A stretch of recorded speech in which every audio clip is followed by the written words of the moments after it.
And we are live.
Modeling School.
Hello and welcome to the Fanboy Modeling School. I am the Fat Mantis, now in HD, and I'm here with my man Steve, real name no gimmicks, also in HD. What's going on, everybody?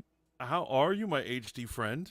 I'm doing good, brother, man. The world is topsy-turvy, but as usual, it's Tuesday night, and Fanboy is here to help you make sense. Tuesdays are just the best day, and I know all our fans. I'm not even going to take a poll. They know it, and we don't need to get into it that much. But absolutely. Actually, I'm going to beat Mantis to the promo reel. Hey, for those of you catching this replay on Riz Radio, Live 365, or wherever you enjoy your internet radio, thank you for tuning in. Make sure you enjoy the show. Let a person know where they can tap in with Riz Radio. We prefer that you go to the website, right? We prefer you go to the rizradio.com website. There you can see the entire breakout for all the talented contributors at Riz Radio, your home for independent radio and the music you love for your next breakup. And also read our music blog. Yeah. It's good. We keep it extremely real. Keep it real. That was well read, my friend. Thank you. Will you pay me now? Because I have to feed my family. You can't about that. About that. See, the thing is, complicated words, complicated white man words, and razzle dazzle, boom, exposure. So crazy stuff going on this week, man. Crazy stuff, bro.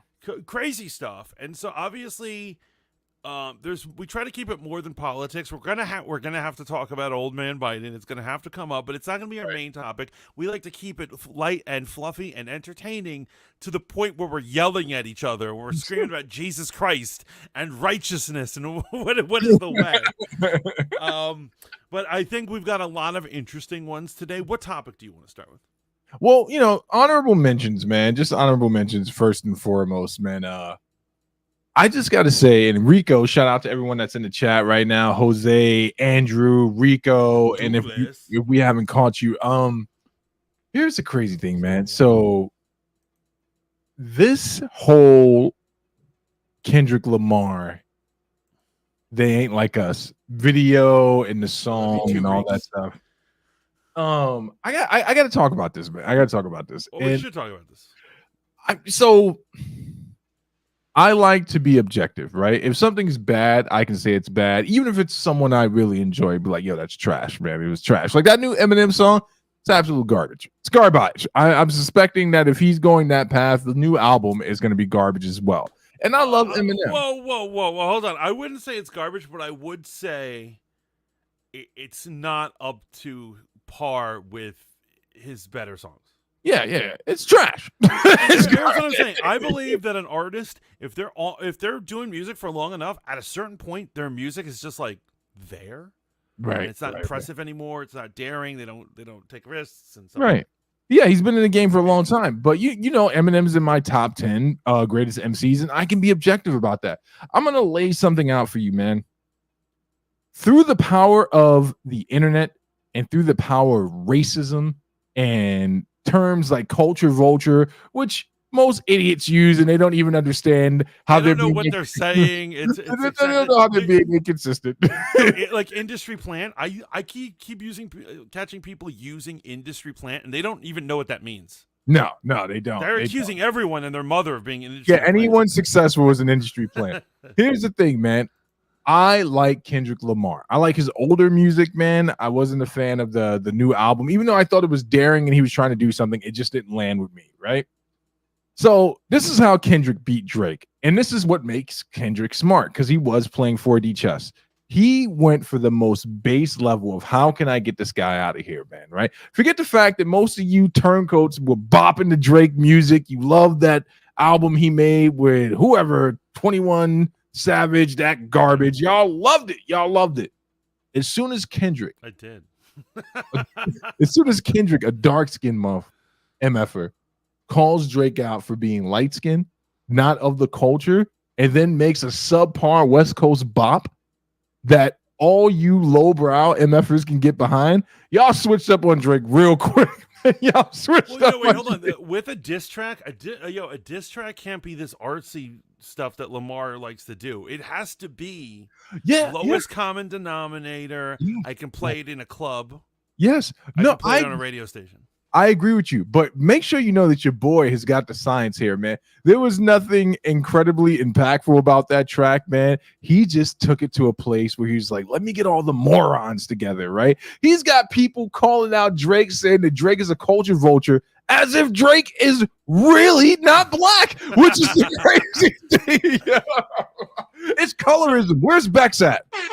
Somebody get Bex in here, man. We got to talk about colorism. So, honestly, one day we have to have an episode, and we can't focus this episode on it because I want actual research done on the origins of Drake. Because I was always taught that he was a rich kid, a young kid on TV. Right. Parents were connected, something like that. You were telling me his dad was a junkie or some shit. But I keep hearing conflicting things, and we need to know who the real Drake is. I am from the point of view that the young Drake, Aubrey Graham, there is no way he was hood. I never said he was hood. What I said was his mother had pulled a move that black people and other poor people have been using for years. They moved to a zip code they couldn't afford to make sure their kid had a better opportunity. You and I went to schools that technically neither one of us should have been in. Let's keep it bean. Right? Yes, no, absolutely. Let's keep it a bean. In the city, you do what you need to do. And let me tell you, there are so many addresses in the city that people don't have the time to check every mailbox and make sure it's real. Yes. And here's what I'm saying. Bex, shout out. Bex is in here. Here's what I'm saying about the colorism thing. Allow me to make my case, right? I was listening to the brain dead young lady that is on the Ish and Maul podcast. Ish and Maul, formerly the co-host formerly of the Joe Budden podcast, right?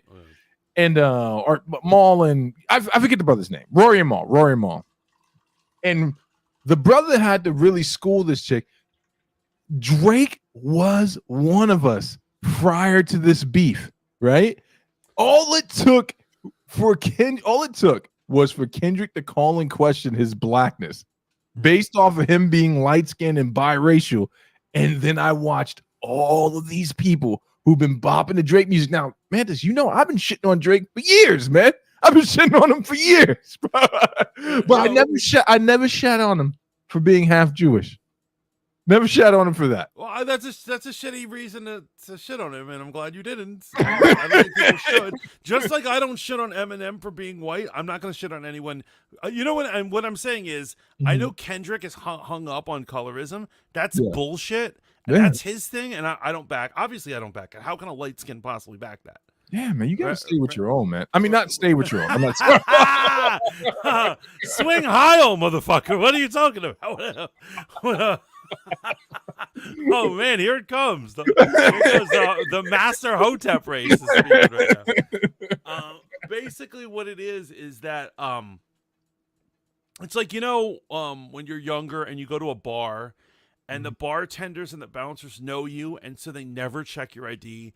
They let you in a million times, until finally someone's like, yo, I heard Mantis is 18, and suddenly they check your ID. That's what they did to Drake. Like they let him in 50 times, and then on the 51st, they were like, "Let's see some ID." Yeah, and they race checked him. But so I thought the best part of the "They Not Like Us" video was seeing Kendrick dance with his wife, who's put up with his bullshit. And again, I want to acknowledge Kendrick for being an artist. He's better than a lot of people out. But let me just keep it 100%. He won this based off of cultural a cultural push against Drake, which is what you're supposed to do. Well, no, but I also think that his tracks were better than Drake's. I Yeah. find myself listening to Lamar's way more than Drake's. But I got to give Drake, like I said before, man, I have to give Drake his props for being able to swing in there. But let's just say we remove Drake for a second. Let's say it was just J. Cole and Kendrick. Do you really think this beef would have been about J. Cole being light skinned? No, the man's got dreads. He's like widely accepted as a black man. So where's I do love that he kept his head down during this.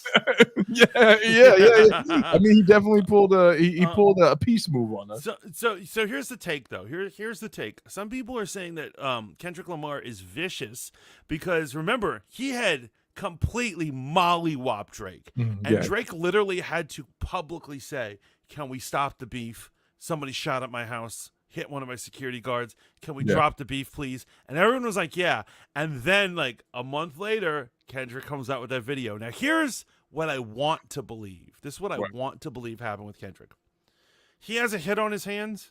He has to make a music video. How could he not? Of course. Making money. That's your day job.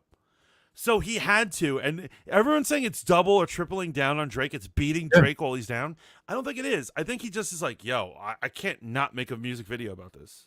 Bro, you are 100% correct. And let me just make sure I go on the public record of saying this. All is fair in hip-hop beefs, right? I'd said this before, man. You know, Tupac Hit 'Em Up was a scathing diss track against the East Coast. The bell cannot be unrung, right? Right. He went there and he kind of set the great track. He set the bar. Even more impactful and even more deadly when 50 Cent systematically destroyed the career of Ja Rule. Not only was 50 going after him every which way, he made a song called N-Word I'll Kill You, in which he said, listen, hear me out, brother. Because I'm not saying that Kendrick did anything wrong. I'm just telling you what he did. But 50 made a song where he literally said, your mammy, your pappy, that chick you chasing, your dirty little kids, I'll effing erase them. Right? So it's all yeah, no, it is all fair. I mean, that's, well, as long as he didn't name drop the kids. Like Lamar's name dropping kids. He's like, this is your illegitimate son, and this is where people can find him. But do you notice something? And this is obviously someone could debate me on this, but do you notice the connection though? And so here's my issue. Right. Back in the day, Tupac and Biggie were real gangsters, right? Talking real shit. Well, Biggie was really going at each other. Tupac was a ballerina. He went to a school for performing arts. That doesn't mean he's not a gangster. Okay. You can be an artistic hood. Okay, you can be an artistic hood. Plenty of hood motherfuckers like art and understand the greater image of it all, brother. Yeah. It's not just 40 ounces and mayo sandwiches, okay? But my issue is that nowadays I feel that there's a clear hood person, or maybe not even that hood, but someone who's really lived a life beating up on a sellout mainstream rapper. And so Ja Rule, let me go. Ja Rule in his younger years was the real deal, but he sold out, and he was making trash music. Right, 50 went for him. At that point, he was almost the clown of hip hop. So I'm not surprised that he wasn't able to defend himself. I think the funniest part about that Ja Rule 50 thing is that, like, really, if you look at the resume, 50 got shot up, stabbed, and still made diss tracks about you, and no one wants to hear your side of the story. But I wanted to go back to something you said before, right? Yes, I think Kendrick had to make a video. He had to hit it on his hands, but you forgot one important part. Before the video, they had a concert where they played the song. I mean, he performed the song like 5 times in a row, brought up Crips and Bloods, had a whole Crip hold down at the expense of Drake. But there's one person who's not laughing recently, and this is another part of our honorable mentions. Deacon Steven needs Ricky Rose, a.k.a. Rick Ross, a.k.a. Officer Ross, to come to the front of the congregation. So Rick Ross King Chicken Wing himself. Yo, he's worse than an officer. Yo, are you kidding me? A corrections officer is not a real officer. They're the postmen of the police force. Yes, exactly. Thank you. That's well said. So Rick Ross found himself in Canada, I believe, Vancouver, not Toronto, where Drake is from. Vancouver's on the other side, right? It's like, and he found himself thinking that he could test those brothers from the north, right? And that's the real north, not like up here where I live. This is not the real north. Right. But it's like Game of Thrones. Exactly. Like, you know how the real Northerners are the free folk, and then they're calling the Northerners Southerners, and they're like, we're not Southerners. We're not. Oh, you are Southerners, and this is summertime to us. King Chicken Wing found himself doing a performance out there in Vancouver, right? And after he finished his performance, he played "They Not Like Us" as he was walking off the stage, and got G-checked by a local goon rapper there. And according to all accounts, Ross got it, his security team got it. Like they put hands and feet over these dudes, man. And I just think that's hilarious because it proves a point, man. You play stupid games, you win stupid prizes. You went to someone else's hood thinking you can live like that, and you got what you got. So, yo, and here's the deal. Here's absolutely the deal. What it is there are a lot of people who come from major cities and they think they're the only hoods. They're the only people to be allowed. As if a tough attitude is the only born in New York. Right. Or LA or LA. Yo, and that's what the Memphis motherfuckers did. Remember when Memphis started being like a place where rappers come from? You're like, I didn't know they were a thing. And they were like, no, we have the worst hoods ever. Test us. So obviously we make fun of how nice Canadians are, but obviously they have real hoods and they have real gangsters. Yeah. And just because they're Canadian doesn't mean they don't rep.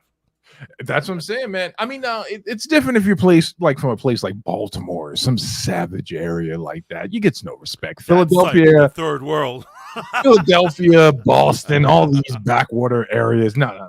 But no, Rick Ross, he got G-checked, man. He got G-checked, and he's trying to downplay it and say it wasn't that big of a deal. But when you make a career as being a tough guy, being a gangster, and all these things, and this type of stuff happens to you, it reminds me that anyone at any given point can get touched. And for $19.99, you can read my book, How to Survive Other Hoods, brought to you by Steve Real Name No Gimmicks, where I outline how to check in without looking like a punk.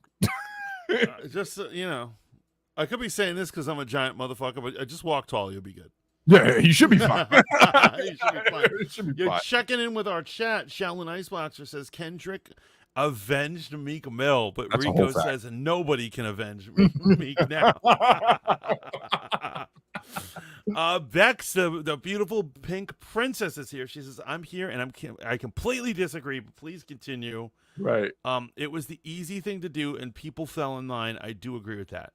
Oh yeah, talking in reference to Kendrick pulling Drake's black card. Yeah.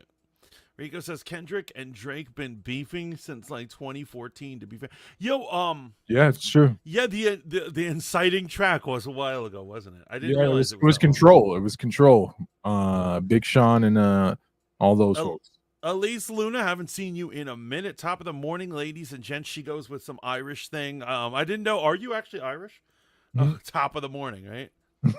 I always thought that Mantis grew a beard and a mustache. Well, I like to go between. Yeah, Peach fuzz. Peach fuzz. That's me. The last view of me. Oh, and then Elise Luna says creepy. It's also creepy. It's also creepy. So we got a banger of a show. We got to talk about tonight, man. Some very controversial topics on the banner tonight, man. How far is too far? Is it okay to be gay for pay and then turn everything around? No pun intended. I assume you were speaking about the sketch drama. Or people are hassling this guy, right? Yes. So here's the thing. someone hit me up yesterday and they're like, "Yo, did you hear about Sketch?" I'm an old man at this point. I don't know who any of these streamers are. When they said Sketch, I was like, I do not follow this person. So can you put us on to what's going on here? So I've been out of the competitive COD or any of those type of communities or streamer communities for quite some time, right? Sketch is a streamer, and I believe he's down with FaZe Clan. If Andrew is in here, he can let me know. FaZe Clan is they're a team, right? They're a competitive shooter team, and he's rose to prominence and found some success in this life doing something that a lot of people would love to be able to do: play video games, go to competitions, stream, and have an audience. You know what I'm saying? Like, dream, basically. He's living a dream. He's living a dream. So, the internet is an unwelcoming and unforgiving place, man. And if there's stuff of you doing stuff on the internet, some loser is going to find out. And apparently Sketch had done some, as they're saying on the internet, some British cigarette films. Hint, hint. Okay. It took a little mind bending, but I got it eventually. Right. Ended there. In the past, some OnlyFans content. So first thing I need to say is that you made the comment "gay for pay." Is Sketch not gay? That part I don't know. I don't know. Oh, okay. So that okay. Now I'm starting to understand a little more of the scandal. Mm-hmm. If when people are like, someone has an OnlyFans, I'm like, are you kidding me? Nuns have OnlyFans now. Right. Who doesn't have an OnlyFans? That's not so scandalous. Right. And so, especially with a streamer, they're selling every part of themselves. Everything's for sale with a streamer. I should know. I'm a streamer. Right. But okay, so if that's the case, that's one thing. I've heard some other things, and once again, I don't know the streamer, but some people are saying that he has either said that he's either autistic or he has some other developmental challenge. Right. And then people are saying that in the OnlyFans, he does not appear to be acting that way, and then they believe he was faking that for clout. So yeah, and I saw that today. They said he pulled the autism card out right after the allegations dropped. So let's deal with this thing on different layers, right? Let's say that the young man is gay, right? And he had done some OnlyFans content. Now you're going to be surprised by some of the stuff I'm saying. If he is gay and he's done that, that really isn't any of my business, right? He's not currently making that content. Now, I know that since he is a streamer that plays competitive games, his audience is geared towards anyone between the ages of 10 to possibly like 40 or something like that. It's got to be, when you're a gamer like that, you got to assume it's family friendly, right? Right. And I would even say I've watched Dr. Disrespect, and this has nothing to do with his allegations, but I'm saying I'll watch him. And even he is kind of family friendly. Yeah, I mean, except for when like he rage quit. I got to play you some of his rage quit videos. They're quite possibly some of the funniest things I've ever seen. So if he did this content and he was gay and he stopped doing it, does it mean he did something wrong by not talking about what he had done in the past in his new ventures? Forget the autistic part, right? Does that mean he did something wrong by hiding it? Does he have to disclose that? Okay, so I would argue, and here's what I think is one of the many problems with internet culture. Not only does he not need to disclose that, although you did make a good point earlier that you said once you became famous, it's just a ticking time bomb until someone finds out. It's not like if you can get away with it, it's how long you can get away with it. Right, right. But I don't. Here's the problem. Everybody thinks something is their business. Right. And I want everyone listening right now to be clear that me and Steve are following this story just because it's news and everyone's talking about it. Right. I am not here to jump on some sort of self-righteous bandwagon where I'm like, curse you, family-friendly gaming streamer. It is his business if he has an OnlyFans. Right. And it's none of my business. Now, so I don't challenge. Here's what it is. I don't challenge him on that. If that's the life he wants to lead, do you? Who am I to say anything?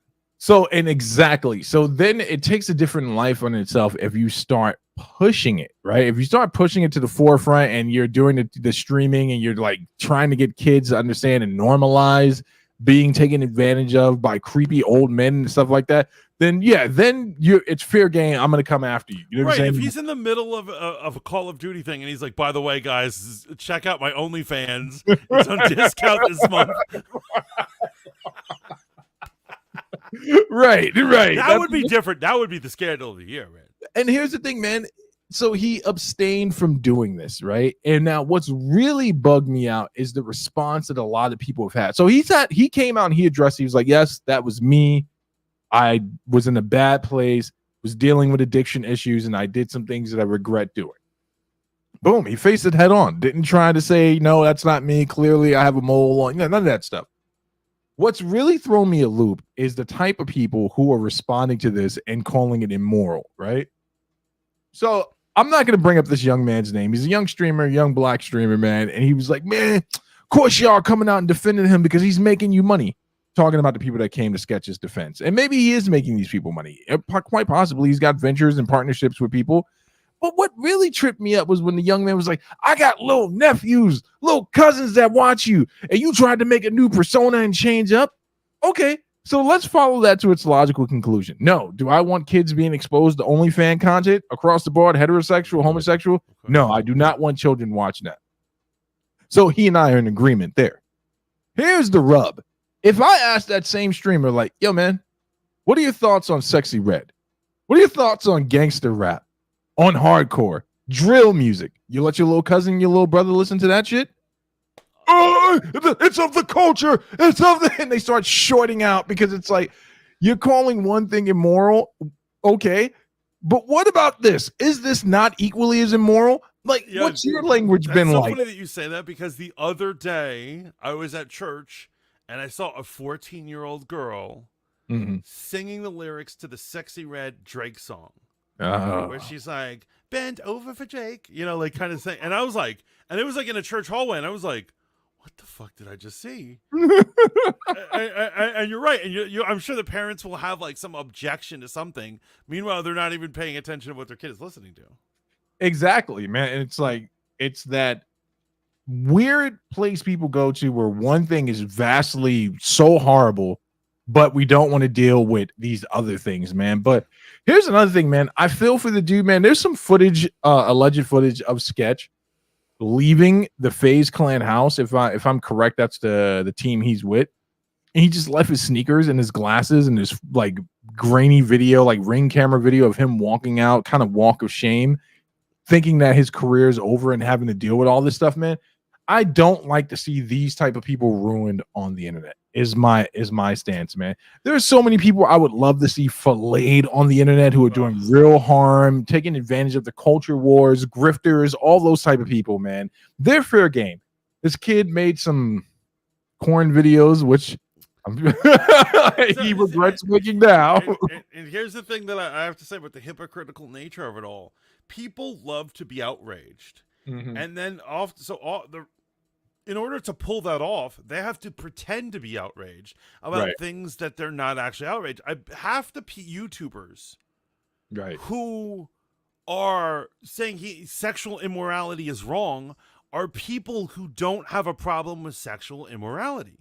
Correct. And what I'm saying is if you are a Christian or something like that, then that's one thing. Christian channels that are calling him out, I understand why they're doing that, and that's their worldview. But when you are just, random guy who like, you cover Andrew Tate and you cover porn stars gone wild and all sorts of things, and suddenly you believe that sexual immorality is wrong, you are fronting, and you're part of the problem. Yeah. As you're also preaching to young men, go out there and have multiple partners, man. So you're some player on the internet, some fit and fabulous guy is just go bang all the bitches and don't take responsibility for your kid. But then it's like, yo, look at this lost soul. I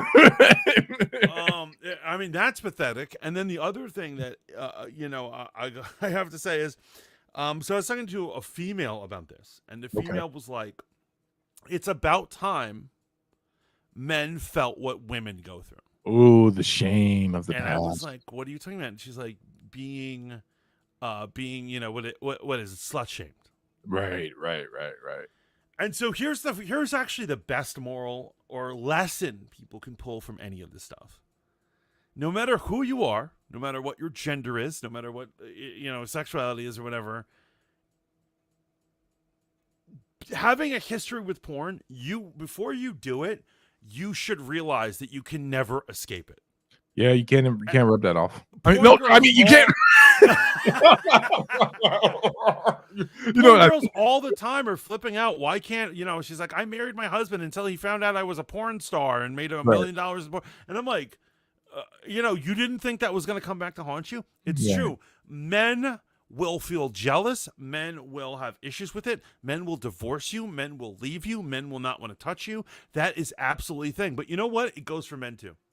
Yeah, and that goes for everybody. Everyone needs to realize that, you need to think about whether you're going to do porn or some sort of sexual, have a sexual career, because it will come back to haunt you.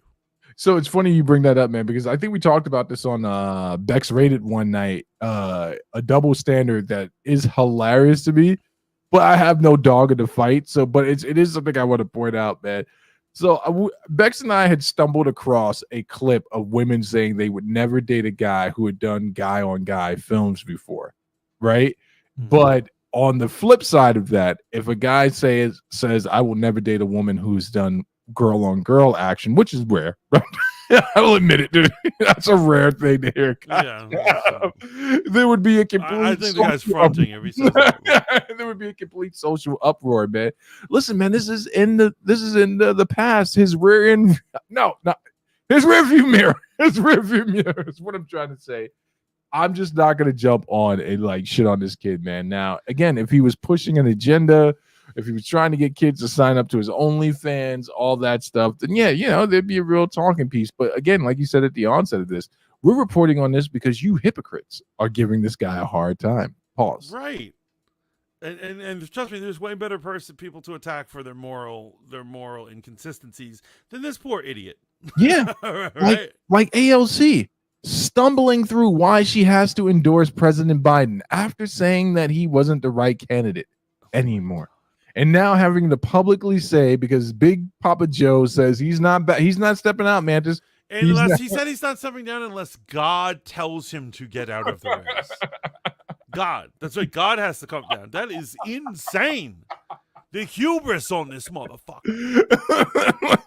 You know what's so crazy about this, man? That clip immediately after the debates, the now debacle debates, where his wife was like, "You did such a good job. You answered all the questions. You like changed a little kid. She gave him a sugar cookie. You gave him a sugar cookie on your own. And a pop. And a pop. You got some soda pop for that." And he's like, "Gee willikers." Yeah. Utterly ridiculous. Right. If we are switching gears into politics, which apparently we have, I will say, look, if you guys are Dems, I pray for you. After the debate, I didn't want to punch down on Dems. I just wanted, I was like, you know what? I want, you guys are embarrassed as it is. Right. But the fact that this man has his own party not on his side is unprecedented and insane, that he thinks he can win, because you don't even have your own party members have faith in you. People, here's what it is. There are people at home who are like, that was him just being nervous. He just had a cold. He's probably really good in real life. These senators and congressmen, they see him all the time. They would know, and they don't have faith in him. His own team. You know how many times I've backed one of my boys who is completely fucking wrong, but I love him, so I back him? They won't even do that. Well, I'm glad I've never put you in that position before. Listen, motherfucker, y'all still owe me for the bachelor night and White Castles. You know what I'm saying? I've never been with a group of men who've been so wrong, including my own sibling. We got blickies being pulled out on us, and I'm like, why is this happening? And you, the voice of reason for the Haven, in the thick of it. And I'm just like, we're about to get shot right now, but y'all shut up. Yeah, we were having too good a night. That was a really good night, and I was in it. What you said is absolutely true, man. And some of the speculation, and the reason I switched gears into politics, man, was because I want to get into this before we start getting into the crux of what we need to talk about, which is Rotten Tomatoes and obviously the Gladiator 2 trailer. And because I want to spend a good majority of time there today. Donors, right? I've heard speculation on the internet. The Young Turks are reporting on a few other outlets that his donors are considering pulling their funds from his campaign right? Now, all of this could just be a farce. They could be playing 4D chess, just trying to screw with Trump's head. Hell, there's a leaked video of Trump sitting in a golf cart talking about, yeah, he's pulling out the race. And I was Honestly, I think that helped Trump. Yeah. That really humanized Trump. It made him look like a normal dude. Yeah, but also I wish he would have just shut up, because I was like, if that was the case, you shouldn't say it out loud, because that's only going to embolden him to stay in, right? Go ahead. No, but remember, the Republicans want him to stay in because he's such a mess. Right. Republicans don't want Biden to drop out. They want him to keep doing what he's doing. Right. The Democrats are like, just leave so we can bring a competent person in. But Republicans are like, yo, you do you, Joe. You live your best life. Who do you think they would bring in if Joe stepped down? You really think it would be Kamala? So here's the DEI situation. I'm sorry, guys. I know some people get offended by that term. Right. But like the truth is that they can't. Here's what it is. Socially, they have two problems. One, Joe Biden, and two, you can't overstep Kamala. She's the VP. They have to give her chance up. And so imagine the optics of the party of tolerance and love and DEI.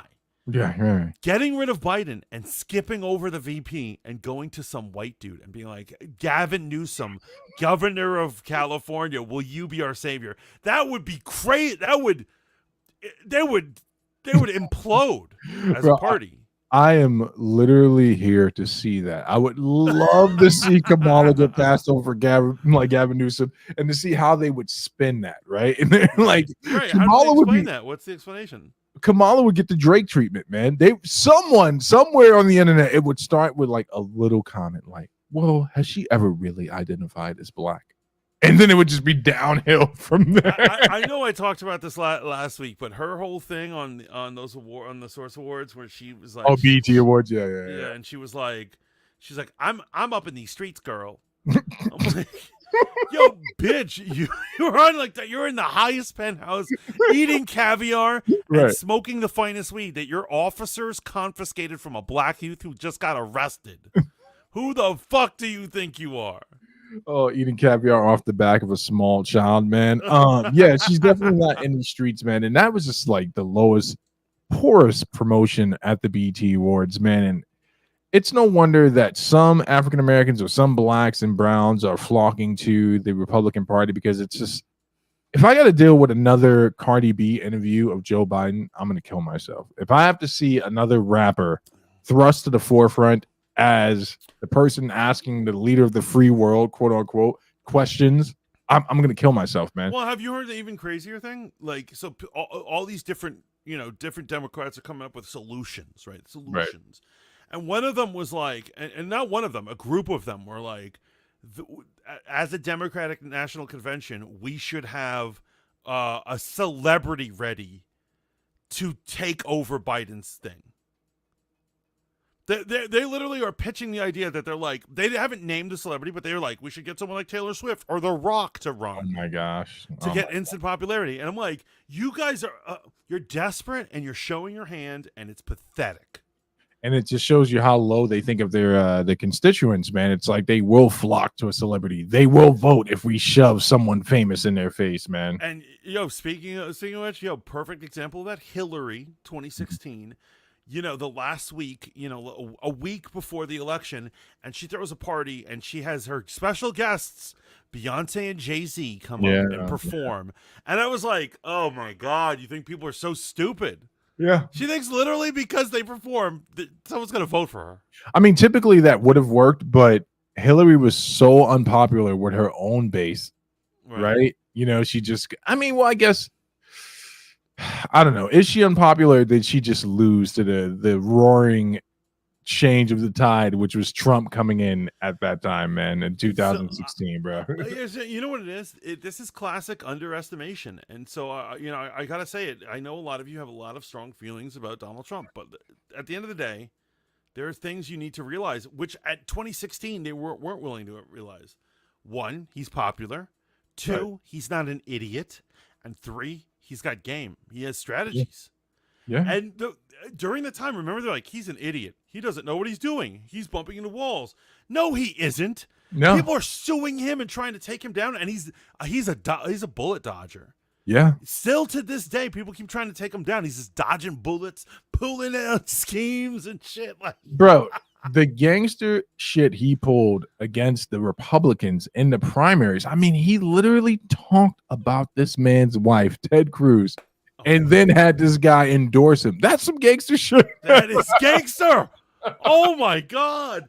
And the fact that he never talked about actual issues, but he knew that if he undressed somebody like a schoolyard bully, Right. someone who is the better diss. Right. What is the crowd? The crowd is that gift. The mob. The mob's like, oh, the kids. That I love that gift. By the way. See, Donald Trump and Kendrick Lamar share that in common. They understood their audience and they knew what their audience wanted. They wanted to see someone fall. And just like Trump, Kendrick laid fucking Drake out, just like Trump did. Yes, I 1,000% agree. And so, that's why they created all these weird rules for the debate. Do you remember the rules were like, we're going to cut your mic when you're done speaking, so you can't interrupt anyone. You can't talk to each other directly. The only time that they were able to pull that off is when they were arguing about golf. Yes. But normally they're like, you're not allowed to talk to each other. There's no crowd. They're trying to take away all of Donald Trump's weapons. Right. Still, he's able to defeat him. Right. And I mean, well, Joe Biden did a good job of defeating himself, poor guy. And here's the thing about it, right? No audience, like you said, no direct interactions outside of, the golf. And they did interact with each other. What the Dems did not count on was all it took was for Joe Biden to start speaking. Trump really didn't have to say anything. He just kind of sat, he just looked at him. And after we just seen Joe at his worst, which we've been seeing, it became evident that this man cognitively, even if you want to forget all the inflammatory stuff, what we're seeing baseline is he's deteriorated, man. He's in a deteriorated state, and it's just not a good look for the country, man. So have you heard about the new information about the Parkinson's doctor? No. So they've been doing some checking, and a Parkinson's doctor consistently visits the White House. I think he's up to 8 visits this year. Wow. And so they asked, their press secretary, and she was just like, I have no comment on that. I can't talk about that and stuff like that. And so people are putting 2 and 2 together. Right. And so it doesn't look good. And she's like, I'd also like to remind you that doctors visit the White House for all the staff, and you don't know who they're going to. However, she can't comment on it. So right. It's all crumbling. And this man, I can't believe he has an ego, because in 2020 he didn't want to run. They had to convince him to run. That they did. Right. Now he doesn't want to give up his power. And the crazy. So what happens if he isn't reelected? So I think someone asked him that pretty poignant question, and I think he said something to the effect of, as long as I knew I did the best job I possibly could. And I guess that, that's in line with democracy. If I lose, it's because it's what the people wanted. But also there's a point of, I guess you want to call it pride, civic obligation, which is what's best for the country. And if you truly believe that this man is a threat to democracy, and you might enable him to be reelected because you won't step aside for a more viable candidate to be set up, then yeah, you're a part of the problem, man. And it's a part of this institutional old system we have with these elderly people not voting, not saying, I'm not screaming for 24-year-olds to be running the country, right? But these old career politicians not wanting to step out of the way, man. And I have to assume that has to do with the bag, man. It has to do with the bag. And if I have to hear one more person say that it's about his legacy, well, Biden's legacy has already been determined, man. Like, he already has a great legacy. And so he made it all the way to VP under one of our greatest presidents. And then he became president. He could walk away a king right now. He could walk away a king. Yeah, set Kamala up, get some of that masala policy going. Here's what I'm saying. A lot of people say that, here's what it is. People accuse Kamala of being a DEI pick for VP. But if you think about it, all VPs are that. Like, for instance, Trump, he's clearly not a real Christian. Or here's what I'm saying. He's not a great Christian, right? So, of course, he gets Pence, who's super Christian, to be like, don't worry, there's a guy who prays in the White House, right? So, you pick your VP to, and so, like, for instance, Kamala was there picked so that people don't think Biden's administration is too white. Right. His second in command is a minority and a woman, so she's got your interests looking at. Okay, we dig that. I think Kamala, all she needs, here's what it is. She can run, and I think she can pull it off. She needs a cis white man, old schooler, as her VP pick. Right. She's got to dig up some unsocially conscious. Right. And so people will be worried. They're like, who is this wild black woman smoking weed, part Jamaican animal they picked? And they're like, she's like, don't worry, I have this old white man here. And he's like, oh, he'll guide her.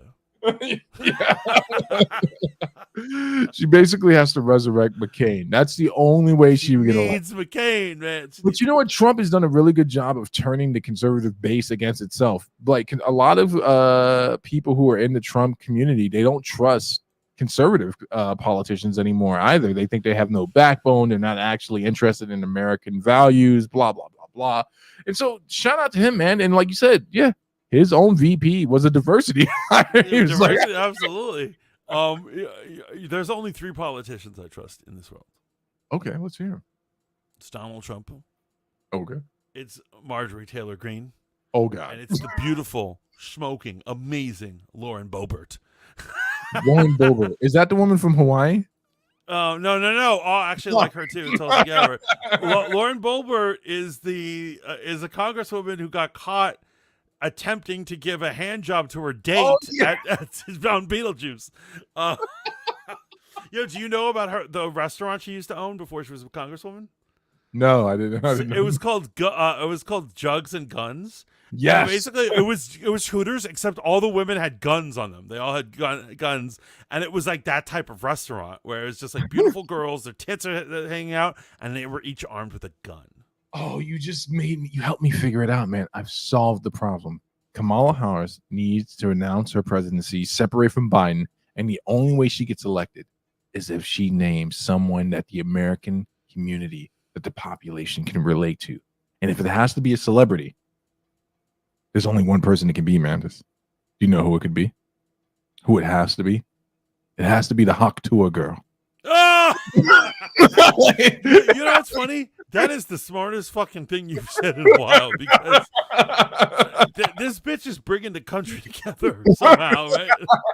If the Hawk Tour girl was on the ticket with Kamala, that's it.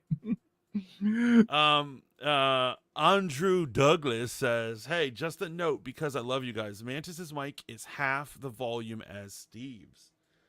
Okay, sorry about that. Either I'm too loud or you're not speaking loud. You're just a loud ass motherfucker. Loud and black. Thank you for hitting us up on that one. But the Hawk Tour girl, you hear she's gonna get a reality show? Really? Well, Drew just said that she got paid $1 million or something. Just got paid $1 million for a feature. Nice. She's also releasing an album. She is trying to make this happen, man. I'm telling you. She would be the best pick. She would be the best pick, man. Like, I hate that she's famous. You know what the problem is? My audio interface is putting me in the red when I'm talking. Now that I've upped it. You sound good, man. You sound good. You don't sound distorted or anything. Okay, so you're fine, man. Sure. Okay. Yeah, she gets up on stage. She hits him with the gold line. Like, how are we gonna stop Putin? We gonna on that shit. That thing. She didn't curse. She's a good girl. Yeah. Thing. But what else is she more than just a girl who spits on a dick? Does she have any more substance? I mean, no, she's not particularly hot, right? She's not particularly hot. Here's one. Zach Bryan brought her up to do a duet with her.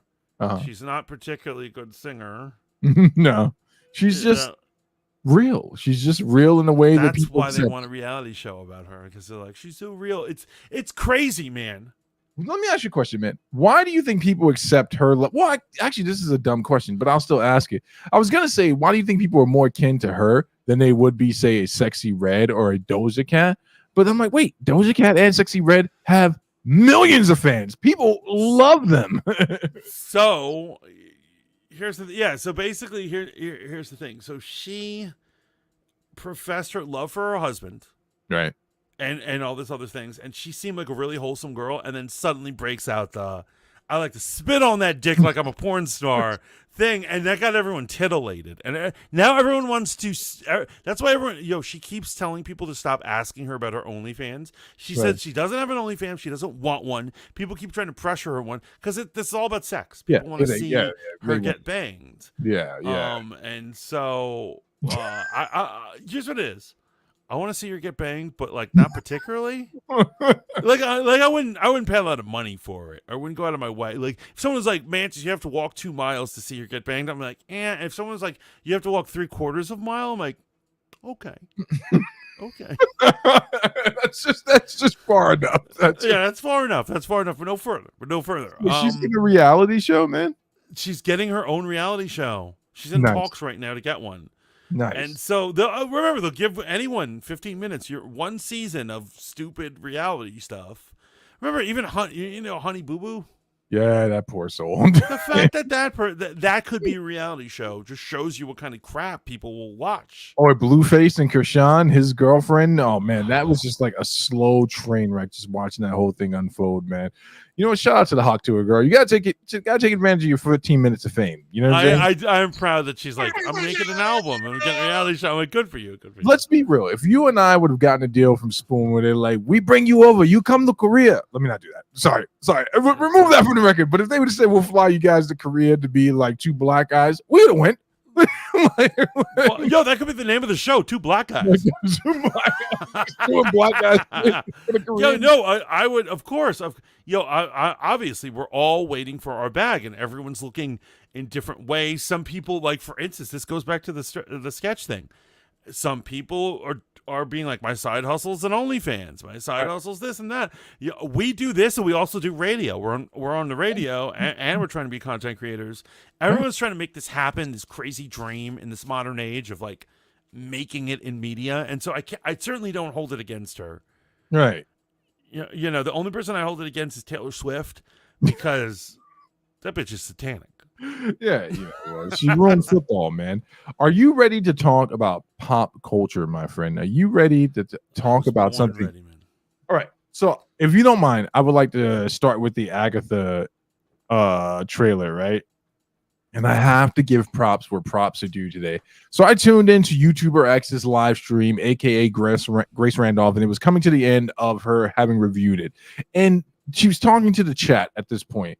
And one person had brought up the point she had brought up the point that they're alienating the male audience by doing this. And Grace acknowledged it. And she was like, yeah, I don't understand why they haven't figured out yet that you have to go for the total fan base and not just one portion. And I was like, oh, that's an interesting position for her to take. And then someone brought up the male energy thing. They were like, well, to be fair, Deadpool's coming out and Captain America 4, and there's a lot of male energy representing that. And Grace sharply rebuked that person. She's like, yeah, but this is the MCU.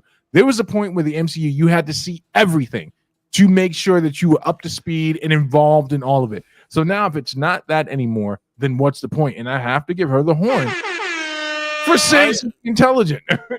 I agree with that absolutely, and I think that this is going to be a train wreck for multiple reasons. And the main one is, if anyone knows the character from the comic books, she is an old ancient woman who babysits the twins and has no real purpose. She has no plot, no fans. So why do they think this would sell or whatever? It's clearly an executive who doesn't know anything about comic books greenlit this. So it was like, yo, give her.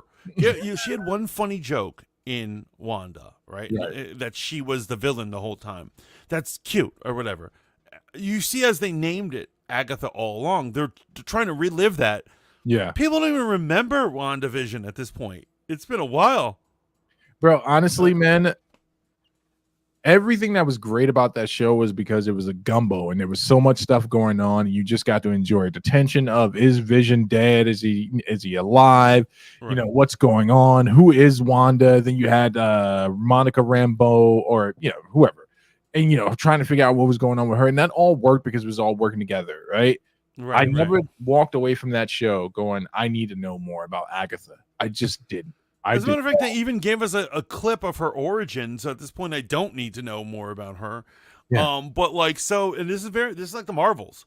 So you got a character who doesn't have a fan base, Right. no notable villains or even cameos. Maybe if she teamed up with people we know, maybe if Blade and Silver Surfer were in it, people would be like, I need to see this. Right. So all the females she's with are either not important enough for people to know, or they're all new females. The Right. rumor is that they're all her ex-girlfriends in the Right. story. So that's another thing to factor in, right? And the one male they have in it, and this is the thing that takes the cake. Don't get me wrong. I love everybody. Flamboyant gay guy. Yeah. And so there is no male energy at all in this. There's thing. nothing. Go ahead. And to talk about the Deadpool thing, you're talking about male energy, and I agree. Deadpool and Wolverine stories are extremely male energy. However, why do you think they didn't give Deadpool's girlfriend powers, but instead made her a stay-at-home girlfriend who loves him in a love story? Deadpool is not a love story in the comic books at all in any way, shape, or form. But they made that so there would be some feminine energy in there so people could relate, right? Yeah. And so there is that in Deadpool. Yeah. But why is there none of that in Agatha? And let's not opposite. let's not be coy about it. Deadpool says mad pause worthy shit, man, to Colossus on like an almost constant basis throughout the entire movie. Drew taps in, and it was right after the movies. It was the excitement from what's next that made it do so well. Yeah, absolutely.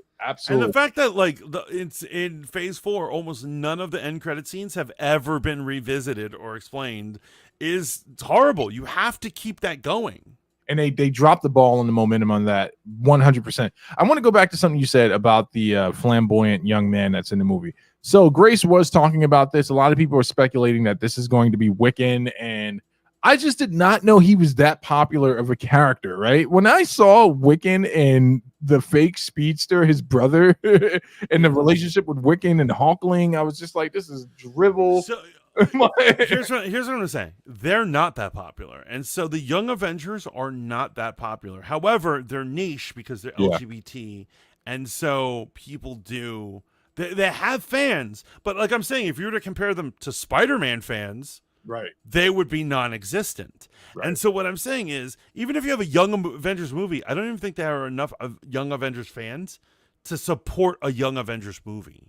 Actually, the Young Avengers movie for me to be popular would have had to come out before Endgame, right? That should have been something, if they were trying to capitalize on the young energy, that should have been something they did way back then, right? Yo, and you know what? You fucking you did it so well, because I read this article. I don't even forget who wrote it, but it was a couple years back, and they were talking about handing the mantle in comic books over and how to do it correctly. Right. And they note the Flash and Captain America and and Batman do it right. And so why do they do it right? You know why? Because when Batman died, Dick Grayson took over. He was Robin for like 30 or 40 years. Right. People expected him to take over. Bucky is in Captain America the entire time. Even though he went through the Winter Soldier thing, it was time for him to be Captain America. The Flash, the same thing. Kid Flash was his sidekick, been in the comics for mad years before he took over the Flash mantle. So you can't just have someone roll up and be like, you know what? I'm the new Captain America. Right. You know what I mean? That's a perfect example. And so you're exactly right. If they're not going to make a proper Avengers movie, but they're going to have a Young Avengers movie, they should have already been characters that we liked, right, and were in it, right, before you attempt it. Now this is going to just look like they're just jamming a bunch of random characters. It looks like a cash grab right before you close down the story. It's the 50% off. Everything's got to go. Yes, fire sale. Yeah, but I'm not really interested. I'm not interested. Do you want to watch the trailer? Because I did send you the link if you want to do some commentary on the trailer. I do. I do not, however, want to get copyright struck because guys, you guys don't know, but YouTube, in the last year they've been a real dick. Yeah, for smaller channels such as ours, they're like, what? 6 people in the chat watching trailers. Who do these guys think they are? Yeah. Meanwhile, there are people with millions of followers doing the exact same thing, and because they have a YouTube liaison, they can get their copyrights removed. It's bullshit. So we'll take a look at it, and so we'll pause it from time to time. And while Mantis is queuing that up, let me get a check-in from everyone that's in the chat. How's everyone doing, man? Also, it's Tuesday night, which means that's right. The Acolyte, episode 7, most divisive show to ever hit the internet since WandaVision. Since WandaVision, yeah. I'll tell you this. I know you're worried about because the last week was like super slow, short and slow. Actually, so the next 2 episodes are going to be 45 minutes each. Nice. And this and the finale. This is the penultimate one. I have a feeling we're gonna get a good one tonight. DT Dub is in the building. Shout out DT Dub. What's the dub? What's the dub? It says YouTube sucks ass. You came in late. We already talked about the kid that got caught making gay corn. I already forgot his name. Poor soul. Sketch. His name is. That's a forgettable name. That is very forgettable. So let's see what's going on with Wanda. Not Wanda. Oh, it's not Wanda. It's not even Wanda. So why am I watching this? Another beautiful day. Surprised to see you out here, detective. Jane Doe. Found her down here by the water. Cause? Blunt force trauma. What happened to you? I have a lead in the case.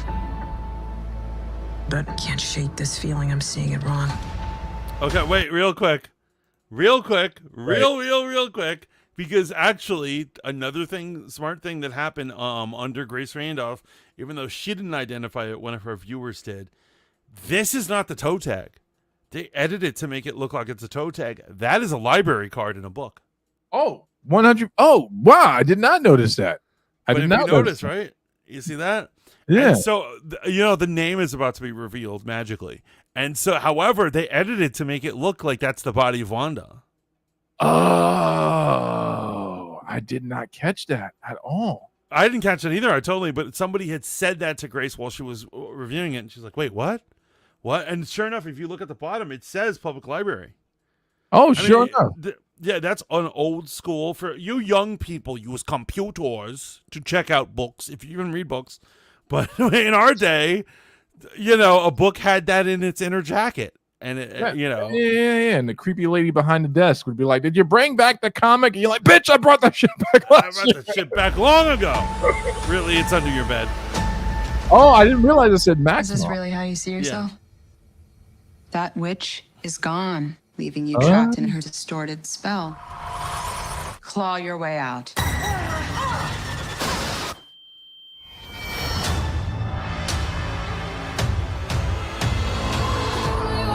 What it looked like. So Screen Crusher pointed something out, and it was just a really good callback to Infinity War, where Doctor Strange said to what's his face, old grayhead Squidward, you'll find removing a dead man's spell quite troublesome. And I was like, oh, well, that's a good call to this. How's she going to break the spell of a dead woman? Allegedly. I think Wanda's coming back, man. I hope she's coming back. I would have much preferred that we got a Wanda movie versus a WandaVision show. I would have probably taken that over Doctor Strange and the Multiverse of Madness, but hey, we got what we got. And I actually enjoyed the movie. So what am I going to do? So here's what I'm saying. In the Wanda saga, there's going to be Wonder Man, there's going to be Vision Quest, and then supposedly it's going to culminate in a Wanda movie. I hope this doesn't connect to it because I'm not going to watch this. Right. You're not going to watch this? No, I'm not. Here's what I'm saying. At the beginning, I was like, a cop drama about a murdered girl. I'll watch this. It's like Twin Peaks or some shit. Yeah. That's going to be on for 5 seconds before she does her thing. Here's what I'm saying. I do, and we're going to talk about Rotten Tomatoes in a minute. Yeah. I don't want to say I'm a troll and a hater, but I do want to punish Marvel for making crap. Right. And how fucking dare you when there's all these superheroes who need representation, superheroes who are real superheroes, who actually have fans, like Silver Surfer or somebody, or Ghost Rider, yet you don't make their shit, but you make this. I don't understand it in the least. I want to punish them by getting bad ratings. I know we're going to talk about the Rotten Tomato thing, man, but I want to go back to something you said earlier, right? if Marvel was really getting into the supernatural portion of their lore, right, in their properties, wouldn't this have been a great time to bring in someone, and maybe they will, I doubt they will, that could have really bolstered it, man? Like, this would have been a great time to introduce Ghost Rider, right? So seeing that cop drama, instead of this being about Agatha, how about we get a fucking Ghost Rider show where we have to figure out who the spirit of vengeance is going after, and that's how he's introduced as some creepy demonic spirit, but in actuality, he's here to figure out who killed this poor young lady. Right. A Ghost Rider show would be amazing, and if they really did it, and I have to say that I think there are some people who like the Fox movies. I'm not one of them. But if it's done right, a Ghost Rider show would be amazing. Absolutely. If they really went into the demons, the vampires, and there, you know what? It's like Ghost Rider is an evaluation of sin, like real sin, like depraved individuals fall into the target of Ghost Rider. Ghost Rider finds the most fucked up humans on Earth, and he's like, I'm going to kill you for what you've done. I love it. I want to see more of it. Yeah, but instead you got Agatha. And so, Agatha. And so this is going to be some girl power nonsense. And once again, I'm not against girl power, but here's what it is. I don't think there's any reason to ever have a production. There's usually not. To have a superhero thing, which is all boys or all girls. There's no reason. There's absolutely no reason. And so why they keep making all girl productions where they're like, the boys didn't show up. I'm like, that's not how the real world is.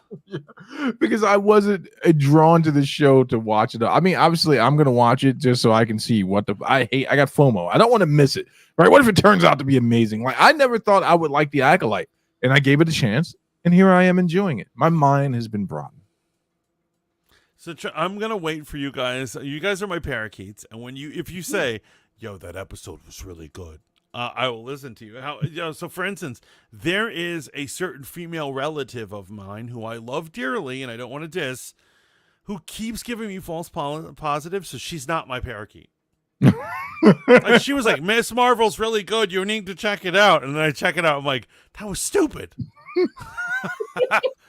So I'm gonna wait. I'm gonna let you and Shaolin be my parakeets. So basically, we're the birds you're gonna send into the tunnel to find out if there are toxins there, and you're gonna let us fly. And if you die of boredom, I know not to show up. There you go.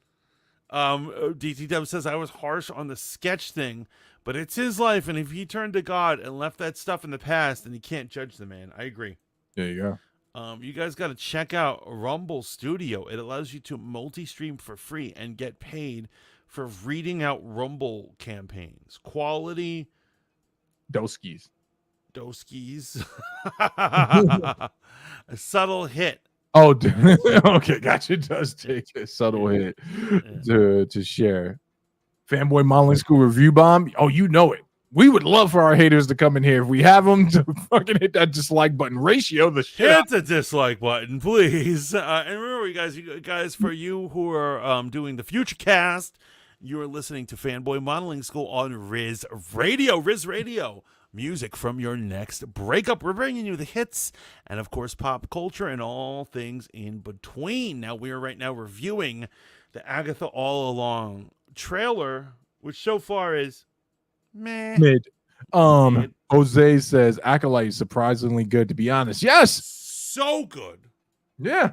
So yo, and you know what? I'm telling you, when the finale lightsaber fight comes out, I bet you even more. Here's what I'm saying. I think this is gonna be a slow burn, or what they call a sleeper hit. Right. That people after the fact, because look how popular the new Darth is. Oh, that dude. Yeah, the stranger or whatever. People love this dude, and all I see are things about him. And before the first couple episodes, what was the story? The story was about hating on it. Yeah, it was about the witches. You know what's crazy though, man? I stumbled across a video before our show tonight talking about the lore breaking of lightsaber battles, which is why we're gonna have Shaolin Iceboxer with us for the next Fanboy Modeling School to get into it, because they're like, the Acolyte doesn't understand lightsaber fights. And I was like, man, you're really reaching. Like, you know who needs to be destroyed, and I include myself in that. Who's that? Star Wars fans. Star Wars fan. I used to not believe that a fan base could be toxic or whatever. I believe that every Star Wars fan should be taken from this earth. Whoa. Including myself. I'm a Star Wars fan. I love Star Wars. I Right. would gladly sacrifice myself if we could take out the trolls that are Star Wars fans. They are never satisfied. They're always aggressive. They're always angry. They don't even know what canon is. Right. Like, I saw an article saying that the Stranger's, Chimere's lightsaber breaks canon. Yes. Yeah. It does not break canon in any fucking way. You know what breaks canon?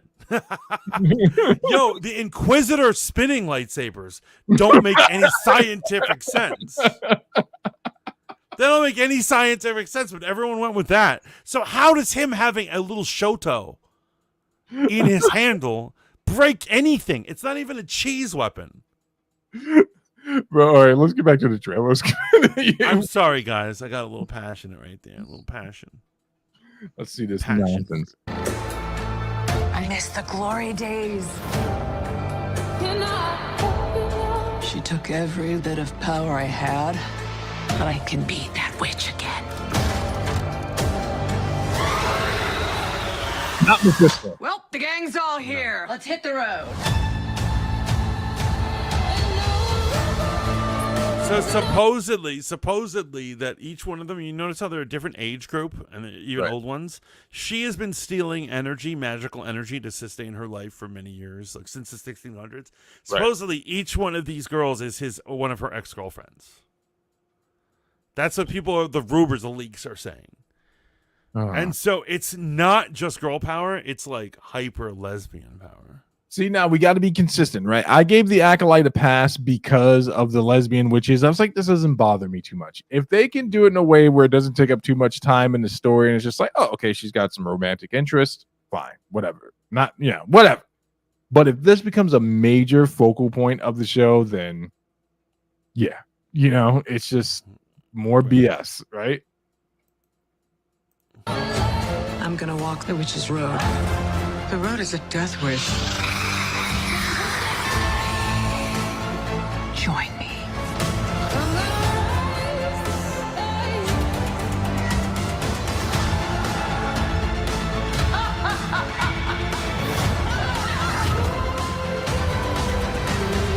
I'm in Rio. What witch in her right mind would join Agatha Harkness's coven? Not looking for right-minded witches, as it happens. So, did you see that gasp? Yes. And so that's not. I have a feeling that he's going to be playing a cliche of a homosexual. Yeah. It's going to be over the top, and your average male is not going to be able to follow this. Yeah. If it's a cast of like six, what is it? It's 6 women, and plus a very flamboyantly gay dude. I will say you do lower your chances of heterosexual males watching. I have no idea what the show is going to be about. I have no idea why the show was made. I'm going to give it a chance. I'm going to watch it. I will report to you guys, though Mantis won't be watching it, every week what went on the show, and we'll talk about whether or not this is just another misstep from Disney. If you say it's good, I will join you on that crusade. Carmencita, welcome in. How you been, girl? Now Always pleasure to see her. let me ask you a question, man. Where were you exactly when Ridley Scott graced us with one of the greatest movies ever made? Some might even credit it for changing the zeitgeist for an entire generation of men who apparently spend a lot of time thinking about Rome. Well, I was. This is so funny. So I was in college. Apparently, I was surrounded myself with a bunch of betas because I remember I went to the movies with a bunch of my fraternity brothers, and it was like me and one other guy loved it, and everyone else thought it was laughable. Really? Yeah, and so we understand cinema. We know why it was brilliant. Right. It was These betas, and these guys would go on to be betas. I love them as fraternity brothers, but they're betas. You all know that your wives control you, so get over it. And so they don't know what it's like to have the calling of being a man. right. A man who wants to seize and build and destroy his enemies. They just don't get it. Bro, I saw Gladiator at the Haven on VHS. Right, I think I watched it up there, man. I was just completely moved by the movie. I thought it was absolutely amazing, visually stunning, and it really did give you this fictitious, loosely based on some historical event story that was really intriguing, man. It was so good. I didn't understand why they were making a sequel. When I heard this happen, I'm like, this cannot really be a thing that's happening. So have you heard the story of the original sequel idea? No. So here's what it is. Ridley Scott didn't want to do a sequel, and what's his face? The star, Russell Crowe, did not want to do a sequel, and they finally got them to commit, and they said, "What if we have a really good script for you?" Okay. And they said, "Sure, we'll do it if there's a really good script, because it doesn't make sense we killed Maximus." And so the executives hired a bunch of writers, a writer's room, and they were like, come up with a script. And Ridley Scott, this is supposedly true, came to them. And he says, you guys are going to get paid no matter what. So do me a favor and write a bullshit-ass script. And so what they actually handed in was Gladiator 2 Christ Killer. Oh, no. And the story is that Maximus goes to the afterlife for the Greek gods, and the Greek gods are jealous and upset about Jesus. So they want him to go back. They resurrect him so he can go fight Jesus or kill Jesus. No. And they handed this in as their script because they knew it wasn't going to get made. No, this is a thing. This is look at I'm looking at it right now. Oh my goodness! And so this is just and they purposely sabotaged it to be stupid. Thank God no one ever made it into anything. But so I'm assuming we're not getting Grace Killer this time around. Thank goodness, man. What we are getting is Denzel Washington in this movie, and Denzel's never made a bad movie. Wait. He's made a couple of bad movies, but we don't. Virtuosity. Russell Crowe was in that movie, bro. Right, and he was young. They were young though. Neither of them were like, them yet. No, they weren't. They weren't those guys yet. Did you watch the trailer yet for the new one? I have not. Oh, let's go ahead and play that. I want to get your first reactions because I did watch it, and I have to be honest with you. I enjoyed it, but I could see why some people have problems with it. Wait, people have problems? Yo, this is why we can't have good, nice things. People are constantly upset about everything. Yo, Drew, have a good night, man. Have fun with your little one. Thanks for coming through. Drew, live the dream. Thank you for coming by, brother. Remember to hit up Riz Radio. We love you. Don't take any wooden nickels. Yo, Carmencita, are you a big fan of Pal World? Because I've been playing like a mofo. We need to talk. I've been building everything in glass lately. You know what I mean. We'll talk. So let's check this out.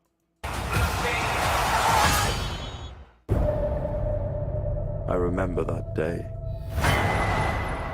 I never forgot it. That a slave could take revenge against an emperor. Where were you born?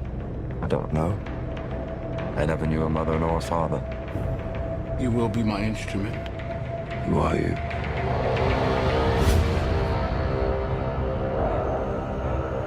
Did you hear that crowd?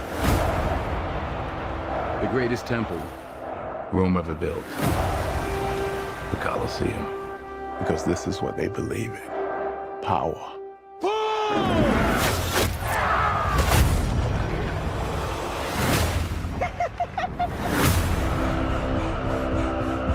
General Acacius, there are victories yet still to come. Rome has so many subjects, she must feed them. They can eat war!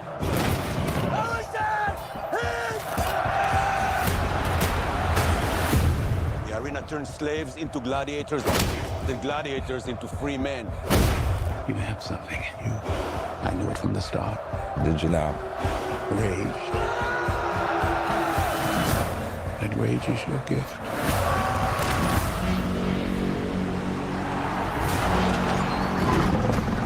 This is about survival! Survive! Hold together and win a charge. Obviously, we can't let it keep going. We probably went too long in terms of copyright, but I will say this. I'm enjoying this trailer right now. I enjoyed it very much, and it visually looks beautiful. You know who I was surprised to see very excited about it? Matt Cat. Matt Cat actually covered it over on his channel, Geek What, and I was so surprised to see that he was into it, man. That's when you know you might have a good property in your hand, because Matt hates everything. It's true. I love Matt. He does hate everything. Shout out to Matt Cat, man. Shout out to Matt Cat, unless it's Superman and Lois from CW, which, by the way, he put me on to, and I actually think is a good show. But I was watching the Doomsday fight the other day, and I was like, this is not that. This is not bad. Let's see. So I just break for the wall.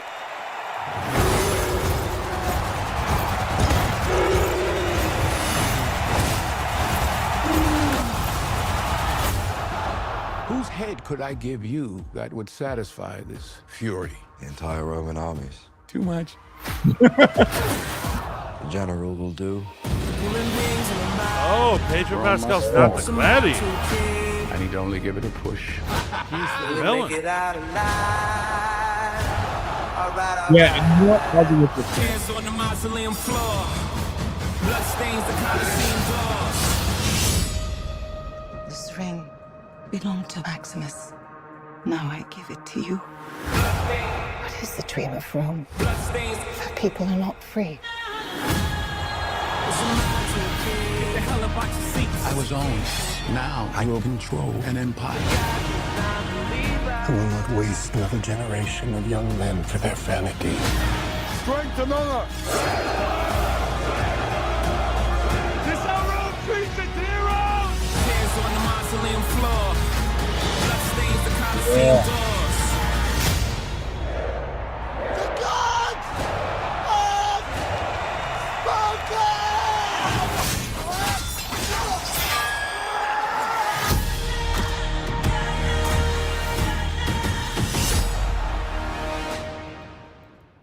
I'm into it.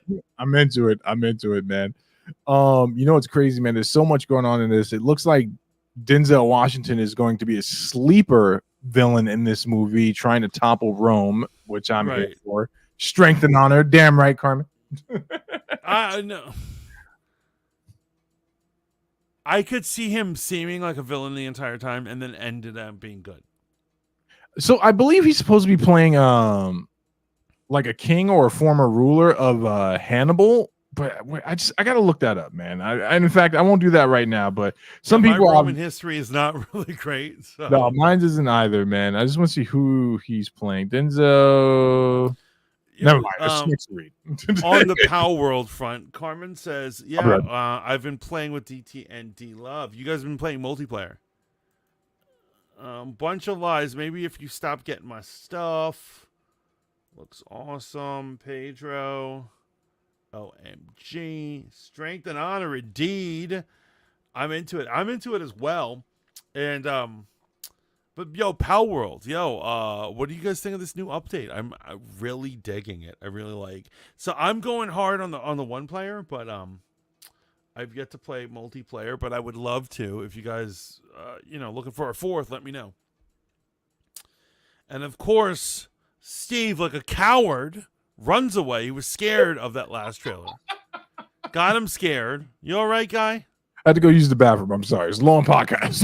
I'm over here drinking. Please, this is nothing. We're only 1:30 in right now. So yeah, I'm into it, man. I think, I'm gonna go see this, man. And you know what? I have a friend that brought up a very good point once upon a time at the onset, the advent of the MCU and all these things, right?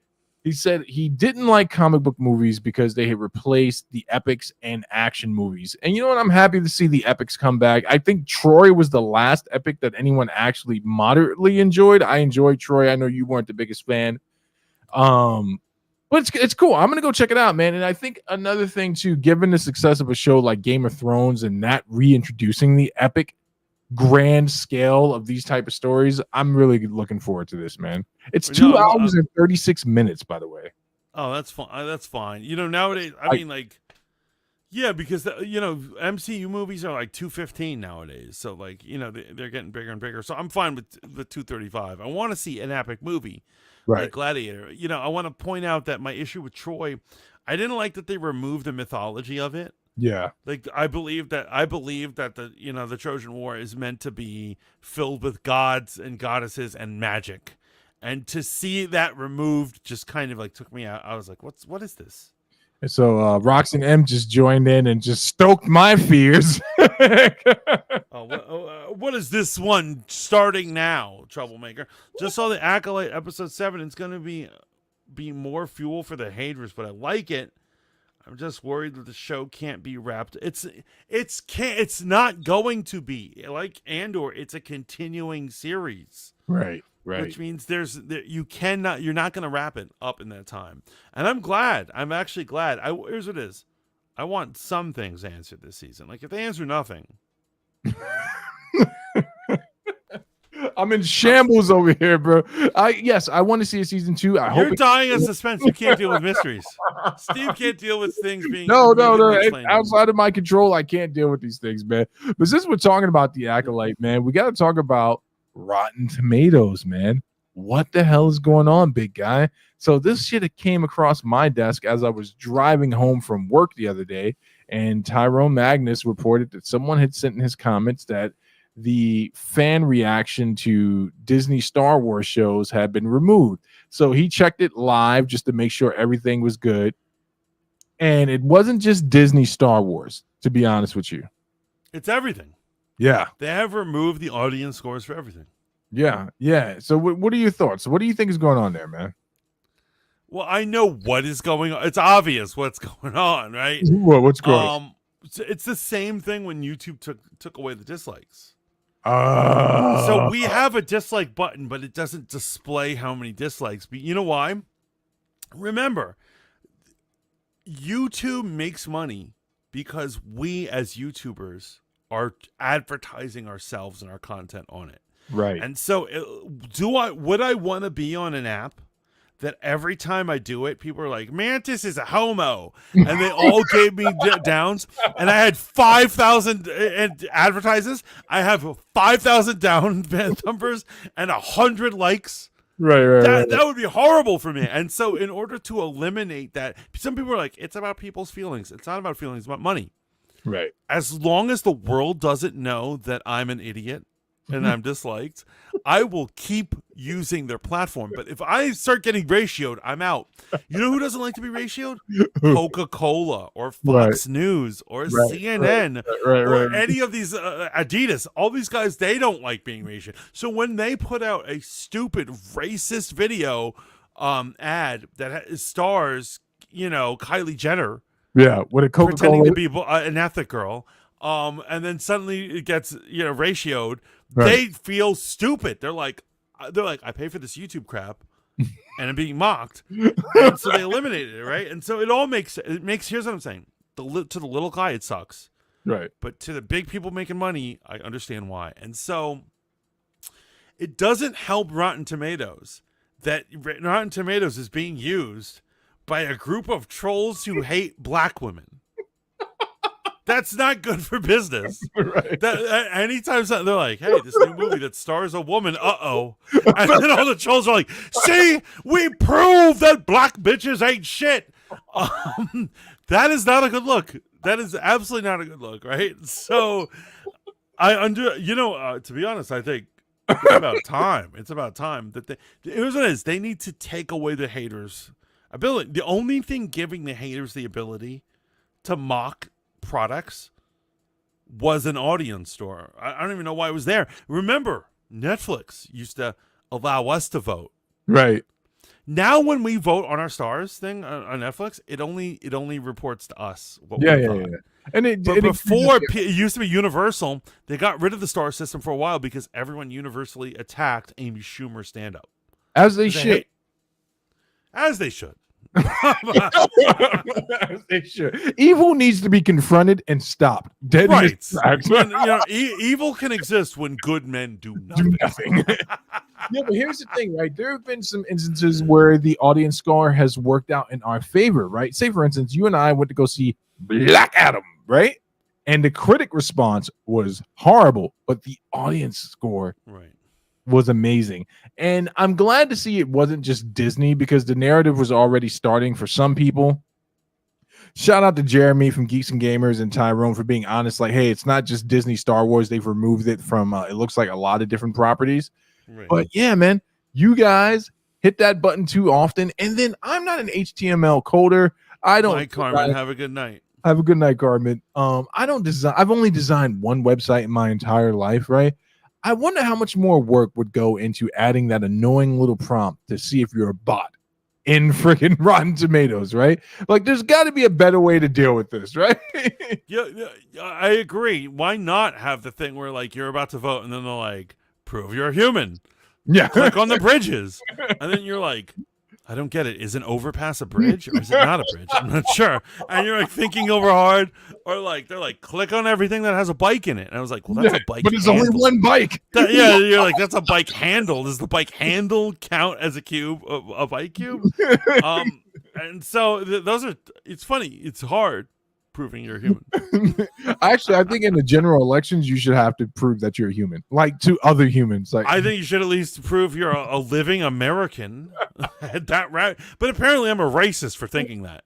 Listen, because you know, black people can't find the DMV. So, bro, I think you should be able to prove that you're not a flat earther when you go vote. Like that. Oh, I would love that. There's intelligence test, basic intelligence test. Earth, flat or no? And you see some idiots like, well, if you think about it, I stand on the docks and the boat doesn't disappear. It just keeps going. Keep going. Like, you're out. A gun comes right behind his head. Right. He was never seen again. You got 3 seconds to clean this shit up. What do we think about Paramount being bought out? So it looks like Skydance wins the battle for Paramount Global in a landmark deal that will shake up the entertainment landscape. We'll see. Sherry Redstone has agreed to sell control of Paramount Global to consortium led by Skydance, the production company helmed by David Ellison and Gary Galdance, Redbird Capital. So there's that. This is whack. And I'll tell you why. Here's unfortunately, to all you hippies, anyone who protests or they're like, I believe in the environment. It sucks to be you. You lost. Corporations rule the world.